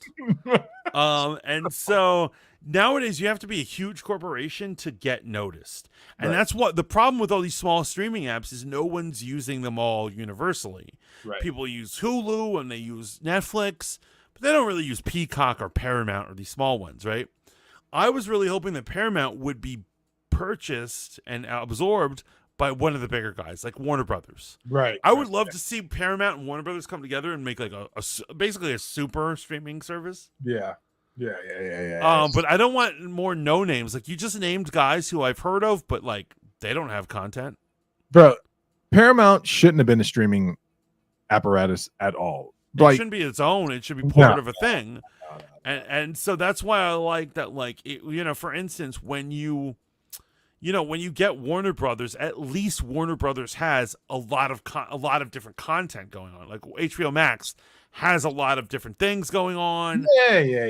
Hulu too. Hulu has a lot of different cable channels that work. Now, if you really want to be confused, when you log into Disney Plus, you can look at Hulu on Disney Plus, which leads a person to go, "Wait, am I paying?" Because I pay for both. My favorite is that Disney Plus had The Perfect Wife on it. And so do you know The Perfect Wife? No. Documentaries? No. That's the wife who decided to abandon her kids and her husband, pretend she was abducted by Spanish women, Latino women. Yeah. And was really shacking up with an old boyfriend. Yeah. And after several months, had a change of heart and came back and pretended she was abducted. People were searching for these Latino women all over the place. She's like, 2 random Latino women.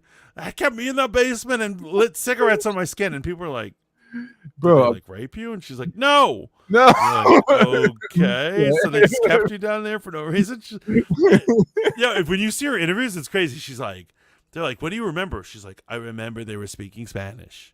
They spoke Spanish a lot. They listened to Spanish music. She was tripling down on the Spanish thing. But however, she didn't know anything about Spanish people. So she couldn't explain. Like, it's like there was Ricky Martin being played all the time. It was horrible. It's like that chick who killed her. J-Lo poster. It's like the chick that killed her kids, man. God rest their little souls, and made up an entire black man. Oh, fucking A, man. It's always bro. mysterious Okay, black wait, man, wait. right? But Real quick, back to the Rotten Tomatoes thing. Before, you know what's great about this, though, man? I had heard in someone's video, they were like, we have a voice, and now they're starting to hear our voice. And I had warned you, motherfuckers, about this many moons ago on Fanboy. I'm like, it only takes one click for your voice to be removed. You are a consumer. Now, they should respect our buying rights as consumers. We, just like you say all the time, I'm not obligated to watch any of this bullshit unless boredom really takes over, right? But to abuse the system, that's why it's gone, man. Even if it's not true. Like, I can't prove that people were abusing the system. If it worked, if you could actually make sure only one person has one vote, the Acolyte would not be at 14%. It would be at, you know what I'm saying? Like, yeah, you couldn't do that to any of this shit, right? So that's why I'm kind of okay with it going away. Yeah. And don't get me wrong, a lot of people are like, "But Mantis, you're always bitching about free speech and YouTube." Here's what it is. I understand that they have the right to censor anyone they want. I just think it's uncool that they censor people for just talking the truth. Yeah, but that's uncool. But whatever, they're right, you know. But there's the truth, and then there's the other thing where you are now contributing to the narratives, right? Just because your narrative stands in stark contrast to the narrative you're against, you are still pushing a narrative, right? And at a certain point, man, like I said before, bro, the normal sane fan, not us, wants to be able to watch stuff and go check things out without clicking on a trailer and then getting a slew of reactions from people on the internet. And I think people have overestimated their power as content creators. Don't blow up this bubble for everyone, man. Let's enjoy the little bit of space that we have, reacting to videos, talking about them honestly, man. And I'm not saying that any of the bigger bigger channels have done this, but you do understand that in this quote unquote based communities, this post-based red pill, I make truth nonsense, idiots are abound, man, and they react to shit and they're gonna ruin it for everyone, man. I'm gonna be honest. If I was like the king of YouTube, I would be a tyrant. Yeah, and I would say, Star Wars girl, nope, quartering, nope, sorry, bro. Oh, Jeremy Jones, even Tyrone Magnus at certain points, I would be like, nope, we'll check with you in a day or two to see if your attitude has changed. But right now, nope. Star Wars Theory, most toxic man on the internet. It's not the most toxic man. You know why Star Wars Theory is the most toxic man on the internet? I'll tell you this. Before, I used to think that like Lucas Films was just like hazing this guy or fucking with him. Anytime any Star Wars content comes out, there's always drama with him. People are threatening to sue, and people are crying online. And people are flipping out. They're like, "Here's a picture of Star Wars Theory crying out loud." People are mocking him, and it's going. And there's no other YouTuber that this ever happens to, and it happens every time with this guy. And I realized, I was like, before I thought he was a victim, but I realized he brings the drama. You know what I think would be really amazing, man? Really, really amazing. Before all the drama, before him crying, and being attacked for crying. Again, I didn't have that reaction seeing Luke, but there's a story behind his connection to Star Wars. I cried at Luke. Yeah, and there's nothing wrong with that. I just want him to go on public record saying there's nothing wrong with it. I just wish that we can get back to a place where both sides of the table could just dial it back a bit. I wish that Disney would understand that they have pushed a heavy-handed agenda and introduced elements into people's beloved lore that they're just like, yo, I'm not fucking with this. And at the same time, I wish all the grifter channels who act and pretend as if they really give a shit about Star Wars lore and Marvel canon would just disappear, because you don't care about any of this shit, man. You don't care about any of it, bro. It's a cash grab, man. It's a cash grab. So, I probably should stop calling them out by name, because it's probably, even though I'm a nobody in the space, like it's consistent with their worldview, right? If you can call people out, if they can call people out by name, then they can be called out. So here's what I'm saying: the source of, like, the main source of it all is their king, troll. And that's Nerdrotic. And it's funny, I have given mad praise to Nerdrotic on this channel. And like I said, he has an interesting backstory, an interesting life. He's led one. Now, I want to remind you guys, he had a toy and comic store for many years, which, went belly up, or, didn't work out, right? As a lot of comic stores went under. And now he's a YouTuber. And once again, these products, these brands are a way for him to make money. He's always looked at it as a way to make money. He's not an innocent nerd who's just like, I like Star Wars. I'm going to talk about Star Wars fan fiction on my YouTube and maybe I'll make money. Right. No, maybe that was Star Wars Theory. I think that's possibly what Star Wars Theory was. But with Nerdrotic and them, it's not. They have an agenda to get clickbait and to make money off of these brands. Right. And they will do it whether it's positive or negative, whatever the winds are turning. And so that's why I have an issue with them. No, and I agree with that 100%. The reason I separate Star Wars Theory and even Jeremy from Geeks and Gamers, man, but specifically Star Wars Theory and our boy Young Ripper, they put their money where their mouth is. They're like, I believe you're making poor content, so I'm going to make better content. And shout out to them for being invested in that. But I am on the same train with you, man. Even though a certain person I respected released a video saying that it's erroneous, almost moronic to think that there are people who are grifting on that side of the table. I'm like, you can't be that gullible. Well, they just become CNN at this point, where they're just like, that they're like, remember CNN for the last 4 years, or let's say 3.5 years, have every time they talk about the election of 2020, they go, which is fair and balanced and is the fairest election ever happened, and blah, blah, blah. Let me tell you, when an election is fair, no one needs to say it. Yeah. And so why are you constantly trying to convince me of this? Here's what it is. Nobody knows if something is totally fair. You know why? They're not an immortal spirit that can separate their soul and watch every ballot that has ever fucking been cast. No human on the planet can say whether an election is fair. So I'll take it even one further, man. Once upon a time, Fox News was the darling of the right. All of the general people who had right-leaning perspectives would go to Fox News. It was a very small minority that was like, this is just wild entertainment that and consider themselves conservatives. Once the breakup happened with Tucker Carlson, look what happened. Tucker Carlson starts to expose that, like, hey, this is more of a media company, and they're looking for people to come here to be entertained. And now Fox News has, fallen from grace. And I think it's the same thing that we're going to see with a lot of conservative-based commentators on the internet. Some of them might actually believe what they're saying. And kudos to those guys because they make valid points, and I'm on that side most of the time. I have to jump off when it's like every new channel that pops up in my feed, they're talking about anti-woke this, anti-woke that. And it's just like, bro. It's just like, they don't even know what woke is or what anti-woke is. They don't get it. Yeah. They throw that word around just like we were saying. Industry plant. Yeah. What was the other phrase that they use? Culture vulture. Culture vulture. They use it without thinking. They say this person's a culture vulture, and you go, you think about it, you're like, well, they're not a culture vulture. They're just an idiot. It's not the same thing, but they're using it like it's interchangeable. So there's a lot of that, and what woke is overused so much. Everything is fucking woke.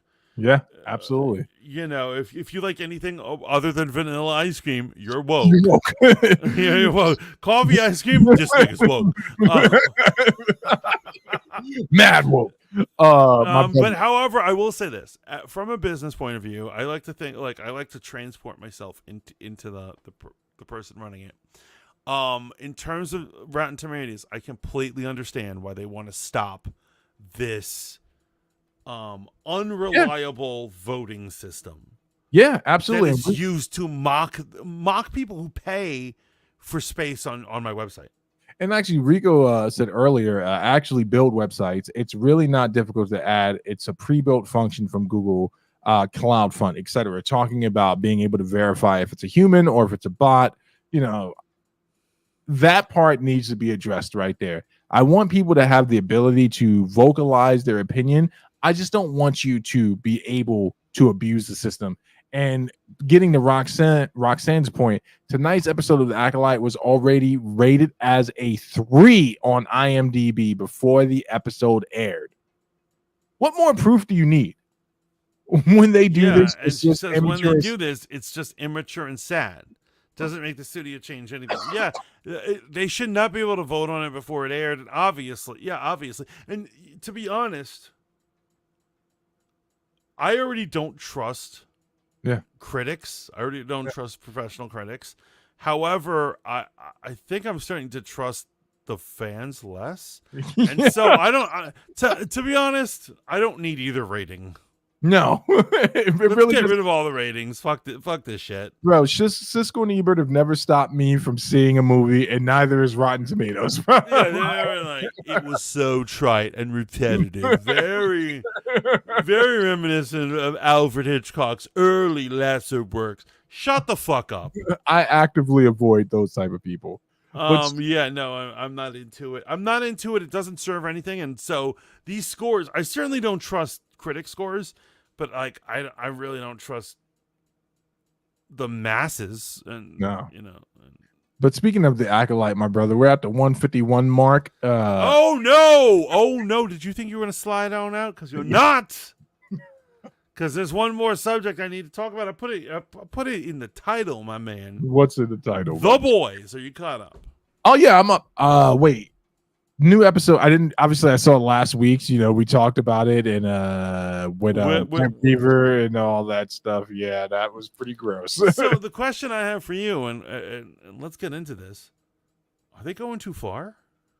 It's not that they're going too far, man. It's like I said to you in our chat, bro. It's like being crass for the sake of being crass, right? The shock and joking value of anything can go in this universe, and we can show you everything, and the depravity of people that would have this type of power. We get it. I get it. People that have this type of power would probably give into their base instincts according to what you're writing in this universe you're presenting us. But at a certain point, if the show's an hour long, I would much rather see what's going on with Butcher versus a very long scene with the chick who used to run Vought twiddling Huey's toes. And yeah, that scene is pointless. It doesn't further anything. And so the fact that he was abused in that way, and we had to watch some of it, we watched a chunk of it, doesn't further the plot. They could have skipped over it. Yeah. They literally could have had the scene, her come down in the elevator and join, and he opens his eyes, he's like, uh-oh, and they could have cut away, and they could have had plot development in other stories, and then come back to him after the fact. Yeah. Once again, there was no reason to do it. Why did they do it, in your opinion? You know what's really interesting though, man? What a great way to disrespect Batman, but at the same time, like I said, to answer your question, it was completely pointless, man. Like I would have much rather seen what was going on with Frenchie and that development in the story. I thought that was pretty. Didn't even air in the episode. We didn't even see him, and so I would have. You're right. What is prison like for him? I would have liked to see that. Also, you know, I did call it Butcher's homeboy is dead. He's a figment of his imagination, man. You didn't call that early. I thought that, you know, I want to see more of what's going on with Butcher and the tumor. I would much rather spend the remaining episodes getting that stuff and seeing what's going on with Mother's Milk. Obviously, there was a great scene where Homelander got put in his place, right? Just another idiot trying to fantasies of world domination. And they're like, well, what about this? And what about the oil? How are we going to get our... And he's just like, and he gets... I could rip the fuck out of this episode because there's a lot of plot holes and bad writing going on in there. Like for instance, Victoria Newman is an AOC parody. Like she's that dimension's AOC. Would AOC ever show up to the richest party of Republicans on the planet? Of course not. No. She would never step foot in there. So why would Victoria Newman? It doesn't make sense. Another thing is, if they're all the richest Republicans in all of America, they're super filthy rich billionaires, there's no security there. Right. The episode was nonsense across the board. It didn't really make much sense. Right. I think here's what it is. I think Eric Kripke and his boys are getting lazy. They're tired. They've written for a while. They're ready to retire. Bro, it's or whatever just the fuck these Hollywood types do. Bro, it's just like I said with Game of Thrones, man. It gets to a certain point where I understand what's going on in this universe. I understand the depravity, but now can we get back to the plot? Can we get back to wrapping up the season? Can we get back to what's going on? It's, what's going on with the story, man? Like the whole thing with the freaking with Midnight Noir, man. All right, it was funny in the beginning, but now it's just stupid. It's absolutely stupid, considering the fact that in the comics, it turns out Homelander has a clone and it's Midnight Noir. You know what I'm saying? And now it's just like we have no idea. I'm hoping next season or the close of the season will be much more focused. It doesn't seem focused anymore, man. It just seems like bullshit. Well said. That's a well way of saying it. It's unfocused and not really sure what's important or what's going on. Like, for instance, for a while there in the beginning, they were doing this Sister Sage thing. Right. And they just kind of dropped it the last 2 episodes. I'm like, they haven't gotten back to her and her plan and what she's working on or whatever. She's just kind of there. Actually, I want to talk about that. So I was thinking about that portion where Sister Sage gets shot by Mother's Milk. And I think that's actually a part of her grand scheme. I think that she's playing a high level of chess where she just happened to be in the room that they needed to infiltrate, reading a book, right? And gets shot in the head. She antagonizes him. And I think this kind of is consistent with her character and her being able to play people and being able to outthink them. And she knew that this was a way for her to play Homelander as well. She wouldn't be there, and it puts Newsom in a position where, she has to come in and save the day. So I kind of think this is a part of her plan. Yo, thank you for saying that, because another issue I had with the episode was I was like, she's the world's smartest woman. Why did she antagonize Mother's Milk? All it did was cause him to shoot her. Yeah. So that's not a very good tactician. Right, but if the plan was for her to remove herself from the board, right, she wants an excuse as to why she couldn't stop them. Yeah, so they could continue their plan. Yeah, that makes more sense. And then also, I think that she's playing the redneck chick too, as well, man. Like I'm sure she already figured out Homelander's deficiencies and his character defects and his inclinations of sucking tit milk, which was another heavy-handed portion of the show where she squirts the milk on Homelander's face. Oh god, yeah, that's the thing. That wasn't necessary. Even when you're saying a guy who has a sexual fetish for drinking women's milk, you did not have to have a scene where he's standing there and he gets sprayed all over his face. That's like out of a porno or something. And also, it completely, in my eyes, unless they show me something else, defeats the point of the side quest of him going back to his point of origin, right? And kind of coming to a place where he's understanding he doesn't need love. He doesn't need affection. So if he doesn't need love and affection, but he turns back to this very thing where he needs to be nurtured, and that it doesn't make any sense, man. But again, psychologically, we're all going to go back to a place of needing nurturing. Yeah, I'm never ever going to be in a position where I need milk tit squirted. I do not, drink the milk. But I'm saying when I hire a hooker, I'm Little Spoon and she's Big Spoon. We've all been there. I feel the chat knows what I'm saying. You know what I mean? What's up, D? What up, D? G says, Mantis and Steve, my favorite power duo. Yes. Yeah, but amazing. Honestly, man, like, how many more episodes left in this season for the boys? So the boys, that was episode 6. They might have 2 or 3 left. So in the next 3 episodes, I want to know exactly how he killed Stretchy Man. Stretchy McPen. I know his his alter ego killed him, but I want to see what new power manifestation is. Go ahead. So one of the things I think they did is, like, remember Victoria Newman's daughter, and she has the squirt, like she has the snakes that come out of her mouth. That was proving that a superpower could be a living thing, and I think they set that up to prepare us for whatever's living in his head. Right.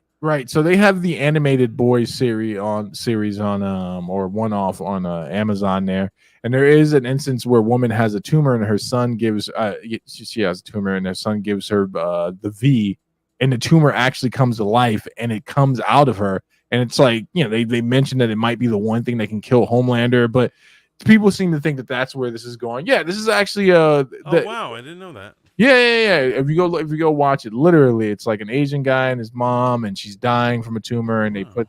Oh, you know what though? We did get the interesting stuff the episode prior where Huey's dad teleporting into people exploding. Turns out he wasn't a zombie. I was happy with that. And I thought that was a heartfelt moment. Huey having to end his own dad's life and all that stuff too. But by the way, a moment I did like about this episode is I do love when A Train runs Mother's Milk to the hospital, and the little kid looks at him and smiles, and he takes a minute to smile, and he feels like a real hero for a minute for the first time. And that's why I'm sure they're gonna kill him this season. Oh yeah, he's done for. You know what else was? Great? When A-Train is talking to fake Batman and the redneck chick, and she's like, "Wow, did you get all this money from shows?" He's like, "Oh no, you can't get this type of money from shows. But then we have old money." And he starts talking about how his granddad used to catch slaves, and he looks at A-Train. He's like, "I bet you would have gave my grandfather quite the run for his money, but we would have caught you." So I'm gonna say it like this, right? I thought it was funny. I didn't like it because once again, their argument is they're like, all Republicans are racists and wishes for slave days, right? And so, because here's what I'm saying: no one would ever say that to a black man. Republicans nowadays love to smile and be friendly to black people. Right. They would never act like that. But I don't think they were necessarily just representing Republicans. I think they were supposed to be representing like the upper 1%. The people who wouldn't even let these guys are impossibly rich guys. Yeah. They wouldn't even let you sit next. They wouldn't let a MAGA conservative sit next to them in a dining hall. I think I told you in what is it? Lovecraft Country? Yeah. There's a part where the main character, our man, Kang or whatever, he says to this woman, her father is he's in a secret society of white wizards. Right. And he's like, you and your KKK dad. And she goes, for your information, my father would never associate with the KKK.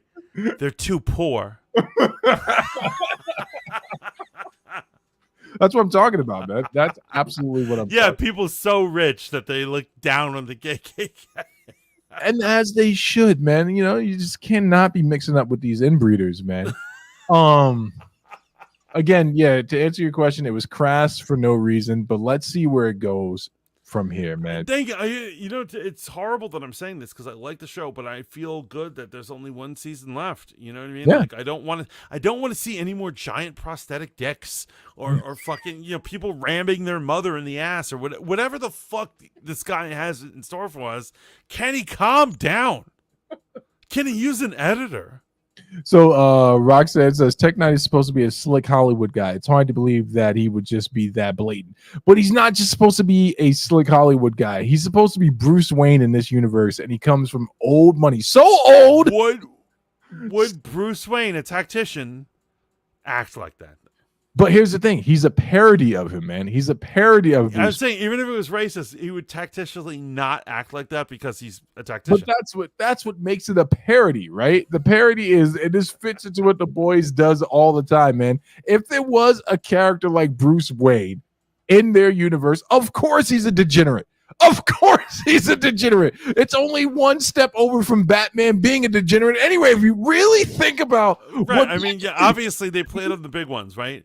Bruce Wayne fucks his sidekicks, all the Robins, right?